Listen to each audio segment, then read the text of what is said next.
What if your Notion pages could update themselves every time you get a new lead, email, or idea? No typing required. And that's what happens when you connect Notion with Zapier. In this tutorial, you'll learn how to use Zapier plus Notion to automatically add tasks, update databases, and sync content from your favorite apps. So your Notion works becomes 100% automated. So first, head to zapier.com and sign in. Then you want to click Create a Zap. Think of a Zap as a digital assistant and it does the boring updates for you. Then you want to choose your trigger app. This is what exactly starts the automation. So first, like example, your Gmail. So when a new email arrives, or your Google Forms when someone submits a response, or on Slack when you get a new message, or in Calendly where a meeting is scheduled. Then you can now choose your action app, which is the Notion. Now set up the Notion as the action app and pick what you want Zapier to do inside Notion.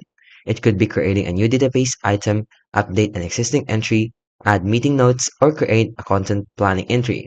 Then you want to sign into your Notion, then Zapier will ask for permissions, and then you can now match your data to Notion columns. Then you can now test your action and simply just copy and paste some curiosity and turn on your Zap, and now you're done. If you like this video, don't forget to like, subscribe, and turn on the notification for more tutorial videos.